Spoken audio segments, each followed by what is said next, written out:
রাজ্যে দুটি ধর্ষণের ঘটনায় দ্রুত সাজা ঘোষণা। এই প্রসঙ্গে প্রতিবাদী জুনিয়র চিকিৎসক অনিকেত মাহাতো বলছেন, রোজ রাজ্যে এমন ধর্ষণের ঘটনা ঘটে থাকে। এই পরিস্থিতিতে দুটো ঘটনায় দ্রুত বিচার হয়েছে বলে তা নিয়ে বাহবা দেওয়ার কিছু আছে বলে মনে হয় না।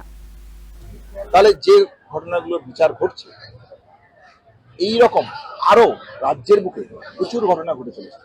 একজন চিকিৎসক হিসেবে আমি জানি এই হসপিটালের ভিতরেই কে বা কারা ভর্তি আছে এইরকম নানান অভিযোগ।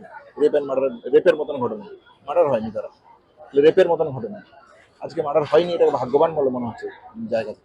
রাজ্যের এরকম যেখানে জায়গা, সেখানে দুটো ঘটনার অতি দ্রুততার সাথে বিচার হয়েছে, তার প্রতি আমার সহমর্মিতা আছে। কিন্তু 9ই আগস্টের যে ঘটনা ঘটেছে, সেই ঘটনাতে রাজ্য প্রশাসনের, পুলিশ এবং স্বাস্থ্য দপ্তরের যে ব্যর্থতা, সেই ব্যর্থতা আজকে ওপেন সিক্রেট, সমস্ত মানুষ জানে, সাধারণ মানুষ থেকে শুরু করে। তাহলে তাকে বাহবা দেওয়ার বা তাকে সার্টিফাইড করার মানে অথরাইজড পার্সন আমি নই।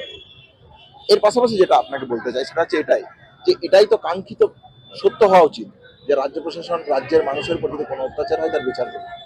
তাহলে এরকম কেন হবে যে এরকম কেন হবে যে আমাকে বিভিন্ন ঘটনায় বিচার হলো না, দুটো ঘটনার বিচার হয়েছে, তার জন্য সার্টিফাইড হয়েছে? এটাই তো কাম্য।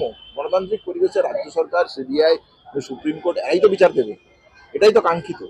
তাহলে এই কাঙ্ক্ষিত নয় বলে কি প্রশ্ন আসছে?